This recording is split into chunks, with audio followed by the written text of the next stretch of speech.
everybody, to another great episode of Real Life Matters. Of course, I'm your host, DBoss. And go take out your device, go and subscribe to the YouTube channel, DBoss Networks. Also, subscribe to the guests, like their stuff, go check out what they're doing, because, we're doing our very best to what we have to do here to keep you guys entertained during this pandemic. I don't have to say the C word. But anyways, today I have a very special guest and some social justice going on. And we have the organizer, which is going to be Rufus from the Freedom Marching Project. So we're going to introduce everybody at a time. This is Rufus John, Danny O. How's it going, and we got DBoss? Carlos. Yes, and we got Carlos. Where is he? Carlos Morgan. Could you see me? Hi. Could you? Oh, okay. Yes, all right. sir. Could you hear me? Yes. Hey, how y'all doing? How y'all doing? What's good, man? Been a minute. Yeah, man. Long Are you time. sitting in the dark or no? No. I'm just a dark looking. I'm just dark looking. Yeah.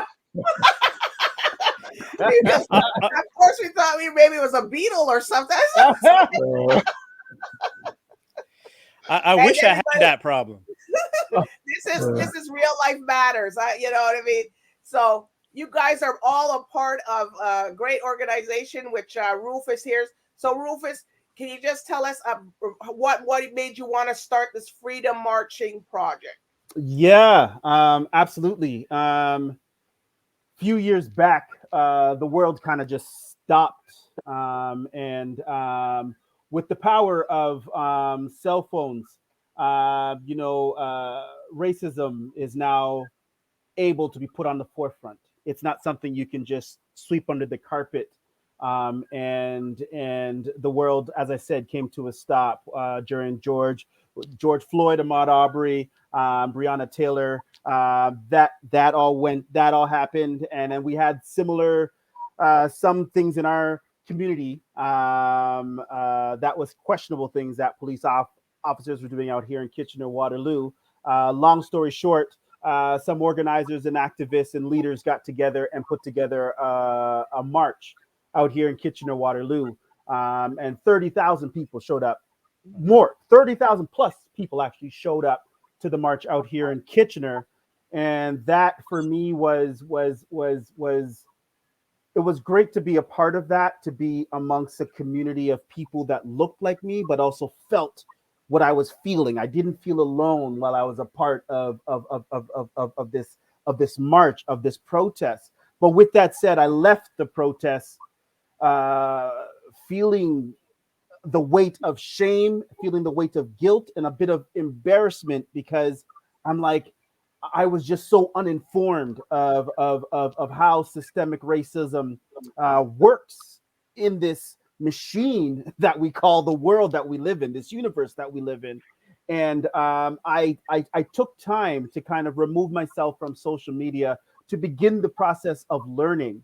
I was fortunate enough to know some of the organizers out here that organize this march, that I was able to kind of put my tail between my legs, as they say, and have conversations with them, but felt safe to ask these questions, even though I felt embarrassed and shame and guilty that as a Black man, you would think you should just know these things. But once you really start to think, it's like, if you don't have the information, how are you supposed to know? You got to go seek the information to gain understanding and perspective, right? So I went on this journey of just learning and reading to make myself a better youth mentor, a better friend, a better just man, a Black man in general, just occupying space. So with that said, I knew that I wanted to connect this to my music, because it was super, everything that within my music that I write about or perform is rooted in my truth. That's kind of how I write my music. And I knew that this was an experience that I definitely wanted to, quote unquote, document in my music. I just, again, didn't have the information that I needed to kind of begin that step. Once I felt that I was ready, I have a notebook and I write just stuff down in my notebook. I just carry it with me everywhere that I go. It's just what I do when I'm in like album mode or like writing mode or whatever the case may be. When I was ready to like, okay, I think I want to put this in the music, I turned to my notebook, and 9 times out of 10, I'm able to kind of take all this noise and create music. I'm able to say, okay, this is what I'm trying to say, and then put it in the music. Sometimes when I can't do that, I connect with other songwriters. The songwriter that I connected with was Michael Harris, and I said, Mike, I don't know what I'm trying to say. I'm just angry. And here's my notes of just frustration and anger that I've been accumulating over the few months. I said, but what I want is I want a song. I told him, think of a youth sitting on a bus that's going to a protest or a march, and they're listening to a song to just get the energy or find the words that they need to give them the energy they need to do what needs to be done in the community. Think of an activist that it's been a long, hard day, and they just put something in their ears again to give them the gas, the energy that they need to go on the front lines the next day to fight the fight. And he took that and he came back with the hook. And once I had the hook, it was like 45 minutes. I had the verse. And then once he and I saw what we had, we're like, it's bigger than us. This is bigger than us. And he and I was like, okay, we need to do a few things. One, a lot of, not many movements, if not all the movements, there's always a strong Black woman right beside a king, or the queen is at the forefront leading the charge. So I was like, we need some queens on this writing team to definitely get their perspective. So I reached out to Toy and I reached out to Varese. Once I had them on the team, I said, you know what I want to do? I want to infuse the DNA of the community in this song. And how do I do that? I was like, first I wanted to have a town hall with literally the community and have a conversation, but COVID did not allow that. So I went to the community activists and I said, hey, you guys organized this march. I just want to know what the community was feeling. You guys were on the streets. You guys know. So what was the community feeling before, during, and after the march? I just need this information. So myself, Mike, Toy, and Varese had a great meeting with a number of the activists that put this together. And then I rented out a theater, and I had big sticky notes about 2.5 feet. And we wrote everything, all our notes from this meeting was on these sticky notes. And I put them up on the wall, and I said, this is the community. This is the community speaking to us. If we ever have a question or want to question a lyric, we turn to the community and we look at these paper. That was our vision. That was our mission statement. That was the vision. We always turn to what's on this wall to make sure that we are on track with what we should be saying.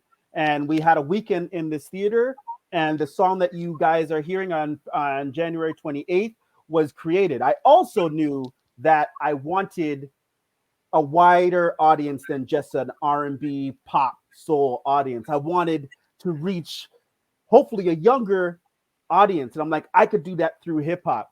And I was like, okay, let me reach out to some hip hop artists that either I know or that I respect and want to reach out to. And that's how I connected with Daniel. And I said, hey, this is what I'm doing. This is what it's about. Would you like to be a part of it? And once he heard about, like, okay, this is super dope. I want to be a part of it. Same thing with Carlos. Once I was ready and I reached out, I was like, you know, Carlos has been in the game for a minute. He's definitely somebody that I look up to. It would be super dope to have a legend on the track. So once I reached out and I said, Carlos, this is what we're doing. This is what the song is about. Again, he was like, this is super dope. I love this. I want to be a part of it. And the song just speaks for itself. And now we're here. Right. So Rufus, can you tell everybody your background? Yes. My parents are Caribbean. They're from Union Island, which is one of the Grenadines that's attached to St. Vincent. I was born in Toronto, but raised out here in Kitchener-Waterloo. I've been singing since the age of 6, performed since the age of 10, wrote my first song at the age of 14, and I'm here now. And Daniel, where do you come from? I represent Scarborough, the east side of Toronto, but very proudly half Spanish. My father was from La Coruña, España, and my mother's from Kingston, Jamaica. So I can personally say that being of mixed race, Not that you have to be, of course, but this concept of racism, unity, hatred, bigotry, it has always carried a very personal, I have a personal attachment with the concept of racism, because I'm literally a product of anti-racism, of race mixing, of people unifying, coming together, being the type of human beings that look at other human beings as equal and seeing them as nothing other than that. And as Rufus has obviously very eloquently mentioned, you know, we're in an era of our lives. Unfortunately, we've always had this throughout time. But as he mentioned, with technology, and maybe due to the pandemic as well, you know, the tensions are rising, and we have so much more videotaped or recorded evidence of hatred and racism being at the heart of it. So I didn't just hear his idea and think it was super dope. I heard his idea and was immediately attached to it. He must have been rummaging through my Facebook post or something and seeing how enraged I was about all of the stories, from Ahmaud Arbery to George Floyd to Breonna Taylor, so on and so forth. And of course we could go on. So I had to jump on it. It definitely spoke to me, and it speaks for me, this whole message. And so, yeah, that's so what type of artist are you? I'm a hip hop artist. I also come from the era of, like, you know, the boom bap era of the 90s. People who know anything about me will probably attach me to my first record, Dear Hip Hop, which I always point to the wrong. There it is. Okay, I'm not pointing. There it is. Yeah, which dropped 25 years ago. So I've been in the game for a minute, always of the mind that high energy performance is important. Strong lyrical content is important. I grew up battling, so I'm about writing those bars and being able to spit so that I can perform as an MC to the highest degree, and always rocking the crowd. As Rakim said, to me, MC means move the crowd. So high energy, high lyrical content and messaging in the music. Represent a crew called Monolith from out here in Scarborough, a duo known as Perfect Strangers. And all of our music has always represented something more than just bop in your head, but coming with high potency in the content as well. So that's what I'm about as an artist. So who have you worked with? Oh, wow. There's a long list. I mean, it's so good to see Carlos here, because we were working on a record that we never got to complete. So maybe we'll have to jump back on it. I'm on a record with Rufus as well. Yes. But there's a long list of artists. Well, we want to hear it. We want to. Real Life Matters. People want to hear it. They include the ultimate godfather of Canadian hip hop, the legend himself, Maestro Fresh West, my man Big Kish, Eternia, Thrust, Mathematic, Deuce Deuce, Wordsworth from Brooklyn, Pearl Gates, who's also from Brooklyn, Chip Fu, who's also from Brooklyn. I got to shout out Century, who's a fantastic singer from out of Toronto. My homie Devo, who's part of the Freedom Marching Project too. We've done a lot of work, and he does all my graphic design as well. I want to apologize to all the names I'm not saying, because there's so many, but you know, the list goes on, and I'm very proud to say that I'm part of an even bigger list now, because I actually only recently came across the long list of artists who are part of the Freedom Marching Project. And I was like, wow, Rufus undersold how big this is. And I'm very proud to be part of that. So that list of artists I've worked with has grown so tremendously as a result. So where did you come up with your name, Danny O? You know, it's actually a not interesting / boring story. I was 12 years old, working on, believe it, well, maybe it is halfway interesting. My brother J Trill, who's currently to this day still my barber. You can tell I haven't seen him in a minute. We formed this group in grade 7. We were just school kids, and we became this group called Too Weird, number 2. Weird, because we were just two weird kids. We had our own sense of humor. We would kick jokes that didn't make sense. The punchlines made no sense to anybody, but we laughed. And we decided to turn that into our love for hip hop and just start writing rhymes and stuff. And we were recording tapes, literally tapes, like press play on one tape recorder, press record on the other. That's how we recorded our albums. And when coming up with our names, we just squished our names together. His name is Jason Trillis. He cut J in half and Jason in half and Trillis in half to become J Trill. My name is Daniel. My middle name is Eduardo. God bless my father, who I'm named after. My last name is Feraldo. So Dan dash middle initial E dash last letter of my last name O. And that's my name. And it has been ever since. And that's it. Well, it's quite catchy, Danny O. You know, it might be catchy, but let me tell you, it has been misspelled for 25 years and counting. That's why I'm happy it's on the screen right now, because it is Dan-E-O. Sometimes there's no dashes. Sometimes there's one dash. People usually capitalize the E and the O. Some people call me Danny with a Y-O. Yeah, I messed up coming up with this name. Let me just tell you. So please make note, everybody watching. That's how you spell it. Don't mess up his name. All right, Carlos. All right, Carlos. Where do you come from? What's your background? Born and raised in Toronto to Jamaican parents, both from Maypen, Clarendon. And yeah, born here in the late 60s. And yep, grew up in Toronto, went to high school, lived in Montreal, spent some time in New York, living out there. And you went to school in Montreal? Which one? No, I didn't go to school in Montreal. So I lived in Montreal off and on for 7 years. Well, I lived in Montreal too. Oh, you did? Where? I was in Lachine. I was in Brossard. Oh, on the South Shore. South Shore, yeah. For about for a year in the early 90s. I did my high school and college in Montreal. Oh, what college did you go to? I went to the Rebel one, Dawson. Oh, I see. Okay, I've heard Dawson. Okay. Dawson College. Like, oh, Dawson. Everybody. Well, they produced good people from there, but I'm telling you, it had everybody, people from the. Wow. Don't break out in please don't break out into a French interview though, because I'll be lost. Oh, yeah. I don't speak French at all. I tried. Oh, really? Yeah. I found it. I can get like the bonjour, au revoir, comment ça va? Okay. That's basically it. Yeah. I wish I took French in high school, but I thought, I'm never going to need it. I'm going to end up living out there. So it's we some sad Canadians, bro. I could do some colors, a few animals. Yeah. That's it. Yeah. Or everybody all knows a French word, voulez-vous coucher avec moi? You gotta know that one. Yeah. That's just required. Right? Yeah, exactly. It's a life requirement. That one. Yep. Yep. It's a life requirement. If you're gonna know one thing in French, that's right. Okay, that's the one. That is the one. That's the one. Yep, that's the one. Yeah. All right. So Carlos, tell everybody, what kind of artist are you?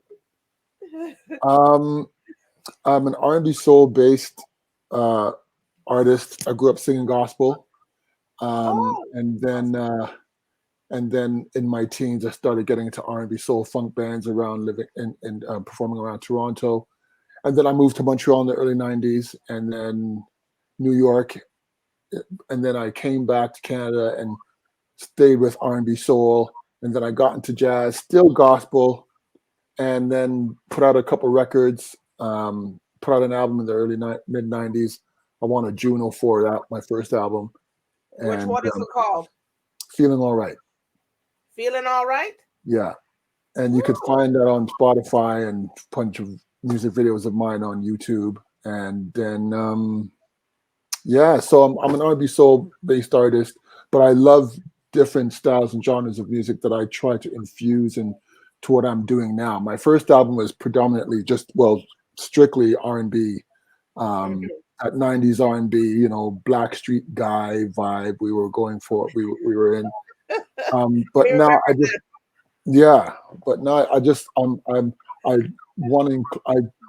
strive to include eclectic styles and sounds of music into what I'm doing now.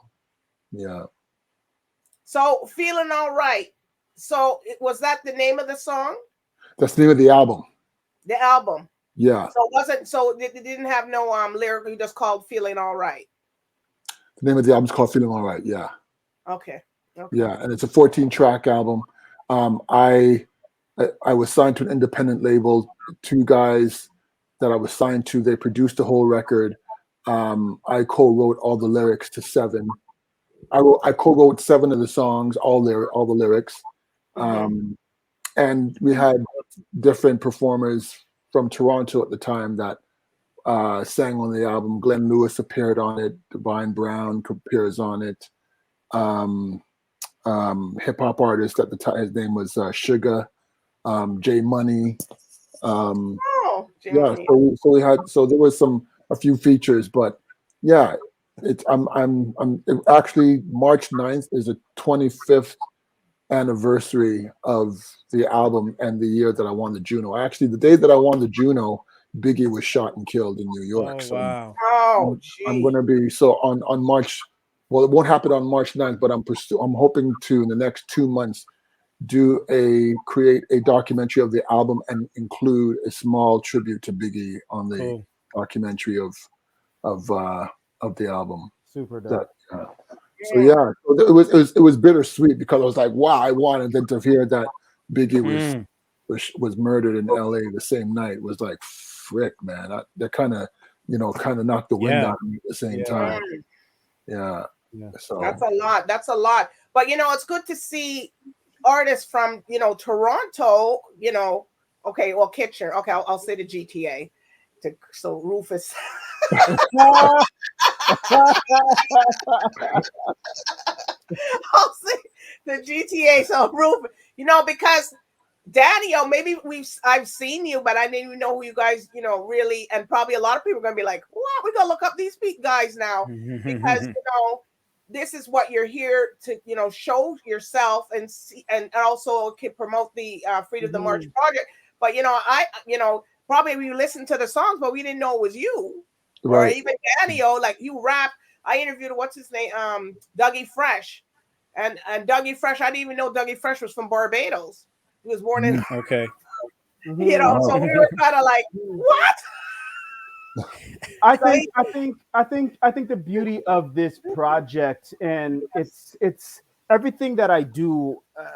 It's mixed. I try to find a way to.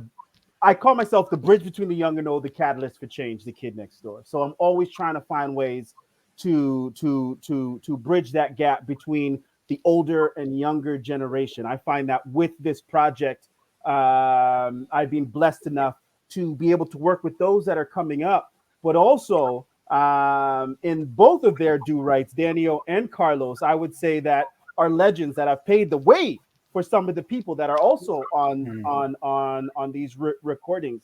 So I think it's going to be a phenomenal experience for the listener to be able to enjoy again some legends like Daniel and Carlos, but then to also hear a Rosie Monday who is coming up, but then to also hear like a Samuel Soga, another super dope R&B artist that's coming up, but now has found we have found a way to kind of bridge that gap with this song, and again, the song is great, but I think the movement is what's the fuel behind a lot of people's want and need and desire to be a part of the project, because it's like it's a fusion. And it's like I live this, and the super dope thing about the entire thing is if you listen to the words of what everybody was saying, again, like I say, this is not a Canadian song. This is a song for the world, because there's no way that you could listen and hear what people are saying as a Black person occupying space in this world and not be like, I can 100% relate to it. And that relation is like a few degrees off. It literally could be, yo, I've been through that. Or, yo, my partner, my neighbor, he went through that. I was there when so-and-so went through that. And they could just relate to the content and where everybody was coming from. And even the hip hop artists, it was like, yo, like these verses, it hits you, because it's like for the one that sung, yes, we had the community there, and we use that process to kind of write it. But to hear Daniel's perspective, like this is his story, to hear Rosie Monday, her story, to hear Scars, and to hear Devo, and to hear all these different perspectives come to the table, for me was so refreshing, because it was like I was appreciative that they were able to be vulnerable for whatever was the 8 to 16 bars, for them to share their story, and for it to land in a way that it's like, yo, like I'm feeling every word that they're saying, everything that they're saying. I can see it. I can see it because, again, either I've lived it or I know somebody that's close to me that's been through exactly what you're talking about. So, Daniel, what have you done? I shouldn't. What have you done that you would like, something that you would like to do that you haven't? Something that I'd like to do that I haven't. Well, part of my answer is probably going to come from what I think will come from this project, because as I put out my messaging today for the first time on social media, I called it more than a project. I said it was a movement. And I know that just like Rufus, you know, I've had various bouts of anger and frustration over the past couple of years, dealing with everything that we see that's going on in the world. And, you know, it's crazy that I feel like I got to literally jump out of my seat and cheer as if the Raptors have won another championship when Ahmaud Arbery's killers are found guilty, or when they're sentenced to life without parole, when realistically we as a society should be looking at these things for what they are, murders, and seeing their punishment for what they should be, and it not being surprising. And unlike Rufus, I think I spent a lot of time not channeling my anger and rage into doing something positive. So I'm super happy to have this opportunity to be, again, not just part of a song. I'm not just part of a project, but I'm part of a movement. So what I'm hoping to do is take not just this particular movement or this project to the next level in whatever way I can, simply by being part of it, but in my own way, in my own life, whether it's through my music or otherwise, to continue to spread this type of message, the message of peace, of unity, of anti-racism, of togetherness, to help spread my knowledge of what I know about history. I mean, I'm an English major, and I did a lot of literature study on like civil rights based novels. I read slave narratives. I did all kind of studies on the media, the representation of blacks in the media. So from both experience and my academic background, I have an understanding, a knowledge, of course, an ability through this microphone right here, and also certainly when I'm in the studio making my music, to do more in spreading that message, to do more in getting it out there, and perhaps even taking this to the next level in my own way, to help more people understand. As Rufus said, this is a record that's not for a small group. This is for the world to hear. And so it's really got me thinking about the next steps that I can take so that I am touching more people in the world and hopefully making more of a difference. All right. And Carlos, what have you done that you would like to do but haven't? What would I like to do? Wow.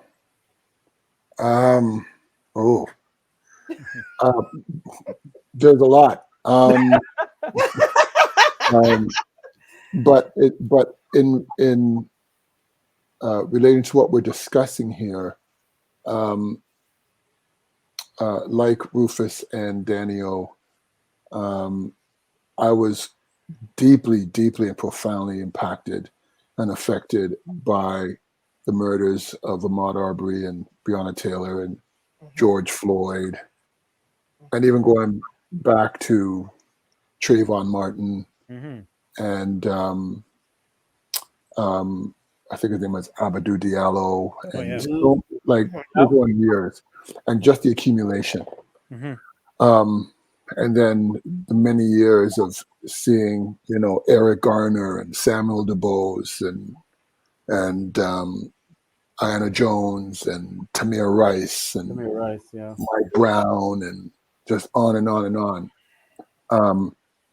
And so what Rufus has done with this Freedom Marching project is he's inspired me to want to do more than I'm doing. You know, I graduated with my master's in June from Wilfrid Laurier University in Community Music, and thank you, and I'm specializing in social justice and hip hop and Black music history in Canada.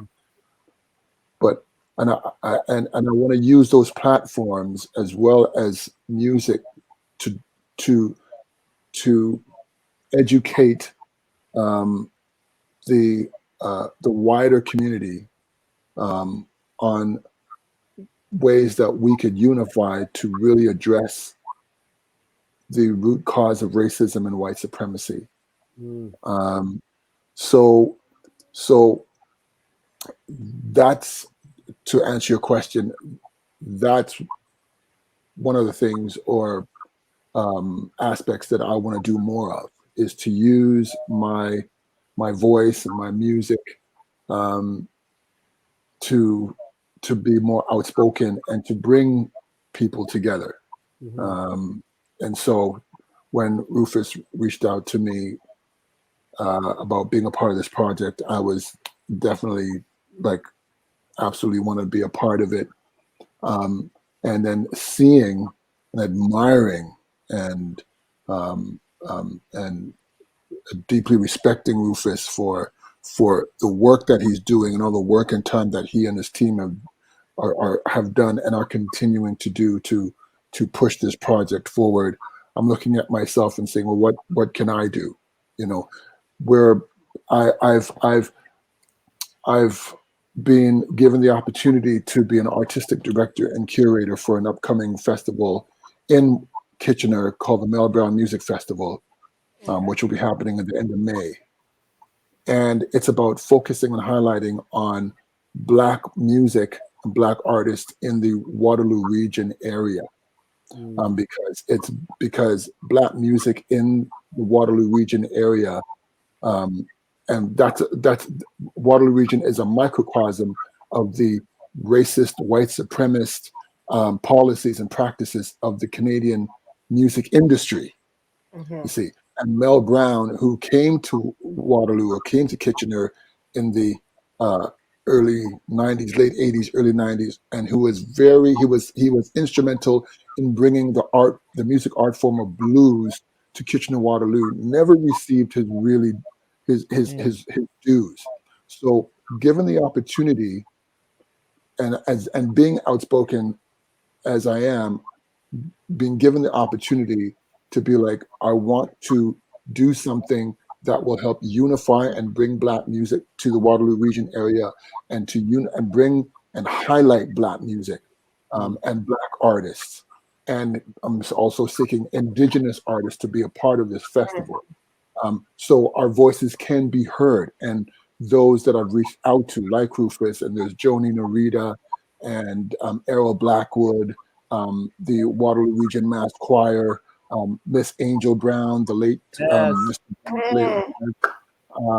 Glenn Lewis. I'm hoping he'll be in the festival. Alicia Brilla as well, and a few others. An African artist named Alan Malegma. I can't pronounce his last name properly.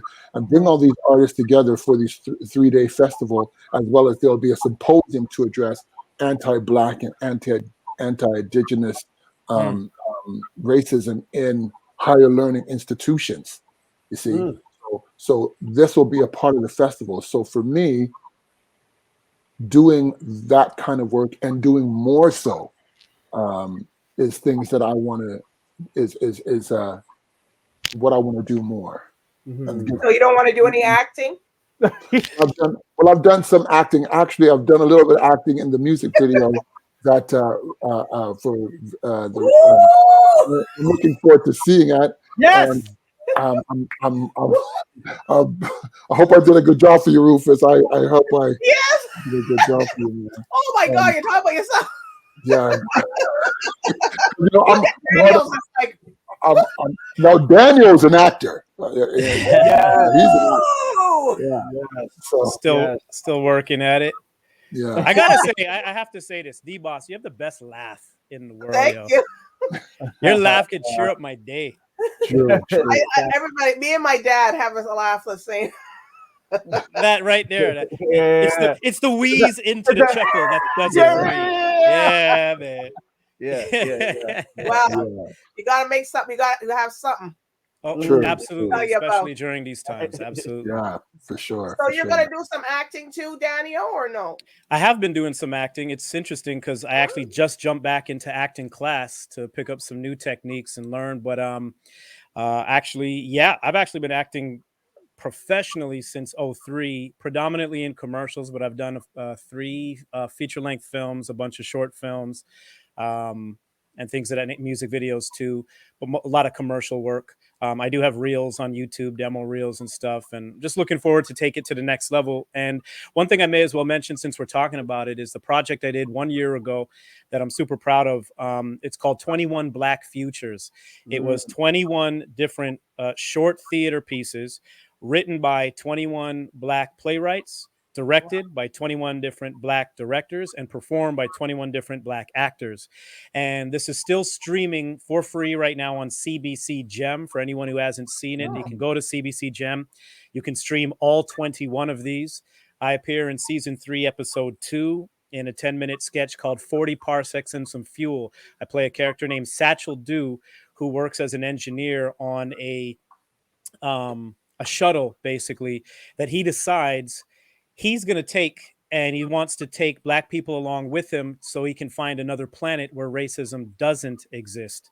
It is pretty deep. It's written by my man Omari Newton, directed by my bro Lucius DeChaussee, and the entire thing is written in rap. So it is, Wow. yes. So That's it's a super dope. powerful piece, and I was very proud to have been selected as the actor / rapper to perform this piece. It was put out in Black History Month last year, but I believe is going to remain available hopefully throughout Black History Month this year. So again, 40 Parsecs and Some Fuel, which is part of 21 Black Futures, which is on CBC Gem, presented by Obsidian Theater. They need to be shouted out as well. That was the last major project I did, and hopefully many more to come. Yeah. Well, maybe you get Rufus in this acting, but I don't think I don't know about that. So Daniel, I'm actually looking for an acting coach myself because I'm like you. I need a lot of help with my acting. So if you can recommend any, I'm looking for forward sure. to. Yeah, will do. Like I said, I literally just started a new acting class this week. And the thing about acting classes, which is interesting, or acting in general, is that it's unlike math or science, where no matter who teaches you, you're going to get like factual information that can't change because math and science are just that. You're going to get different things from different acting classes, different acting coaches. It's kind of crazy because this is class 1 of 6 that I just started, and they are teaching the opposite of everything I've already learned. So I kind of have to unlearn some things, but also kind of meld what I've learned with what I'm learning now and see how it works for me as an actor. So, to you, Carlos, and anybody else out there looking to be an actor, don't assume that there's one way of doing it and someone's going to be able to teach you. You're going to bring yourself to any character that you end up portraying. And yeah, it's just, it's worth doing just because you're going to learn so much about yourself, but also about so many different techniques you can use. And it's not easy, but it's definitely a trip. And so, yeah, I'll be happy to throw that information your way because there's so many out there, but I'll tell you what I've gone through and hopefully it helps. so. Daniel, since we're on you, can you tell everybody your social medias and any shout outs you want to give? Yeah, no doubt. Well, one is on screen. That's my Instagram, Danio1010. I'm a little obsessed with that number. So Danio1010 is how you find me on Instagram, and my Facebook page. It's Danio10 on Twitter. Someone else took Danio, so I had to add. So it's Danio10 on Twitter. It's 1010 on Instagram and Facebook. You can also go to danio.com. It's spelled exactly as you see it, dan-e-o.com. And I may as well do this since you're giving me the opportunity to plug. Thank you, DBoss. My latest project is actually my oldest project. This is Dear Hip Hop on 45. Ooh, it is a 7-inch vinyl single, and it is out now to celebrate the 25th anniversary of this record. It came out in November of 96. And like Carlos, I didn't realize that you had a 96 record. So that's how long it's been since my first record. So that is available now at danio.com. Super dope. And feel free to check that and everything else out that I'm doing, because my music is everywhere. Music is streaming, Spotify, iTunes, etc. So go. Well, people will be checking you out. I hope so. Carlos, thank you. Yes. So Carlos, now tell us where you are available. I'm Instagram, Carlos Morgan Music on Instagram. Twitter, Carlos Morgan, carlosmorganmusic.com. My website's being updated, but you could check me out there. Well, you could also check out my branding, my clothing branding line, carlparkscollection.com. Carl with 2 L's and Parks with an E, Carl Parks Collection. You could find my music, my first album, Feeling All Right, and my second album, The Compilation, on Spotify and iTunes. And yeah, and I got a new album coming out, God willing, in September of this year, called Where I've Been, Where I'm Going. I'm writing a book as well that will be in conjunction with the album. Well, you got to come back. You got to come back and talk about that, you know. Thank you. I will. One-on-one. Thank you. And yeah, putting out some singles, and yeah, for sure. So that's me. All right, Rufus. Yes. Take us home. Everything right now is Freedom Marching Project. If people want to know, the easiest way for people to get the information about the project is to go online. Our website is freedommarching.com, but once you go to the website, you sign up for the newsletter, and the newsletter, that's where all the information will be streamed through that channel. The first single will drop on January 28th, and then we have the full EP dropping on February 4th. Coming along down the pike, as Carlos said, he was one of 4 leads in the music video, which will be dropping between now and February. So again, to keep track of it all, go to freedommarching.com, sign up for the newsletter, and everything. You'll get the information that you need about this project. Well, you guys are just a wonderful set of people. I can stay on here all night. Thank you. It was fun. I appreciate you. Yeah, man. Y'all gotta come back. I know the viewers are gonna say, bring those guys back again. Listen to Carlos. Anytime. You got so much more depth. You gotta be on your own. Rufus, well, we got a lot from you, but you're still more behind you. And Daniel, there's so. Oh my gosh, you got a whole. People are gonna be like, "Who are these guys?" I'm telling you, they're gonna be inboxing me, asking me, "Who are these people? We never seen them before." Well, thank you for that opportunity. Obviously, this is an important, important project, and yeah, I really appreciate you doing this with us. Yes. Thank you, everybody. Support the Freedom March Project. Please look out and also support the individual artists, because these guys are excellent. Rufus John did an excellent job of collaborating everybody together. Thank you. Yeah. And you know, there's a lot more to come, because I don't see this just stopping like today. No. So, No. It's only beginning. Exactly. There's more to come, and you guys got to come back, and I want y'all to come back. So anyways, just stay around for a brief moment. Yeah. And I want to thank the viewers for watching tonight. You guys support these guys, please, individually and compiled with the Freedom March product. There's a lot. There's some artists that weren't on here, but anyways, it's okay. We'll get them on at a later date. So anyways, thank you for watching, everybody. So bye for now.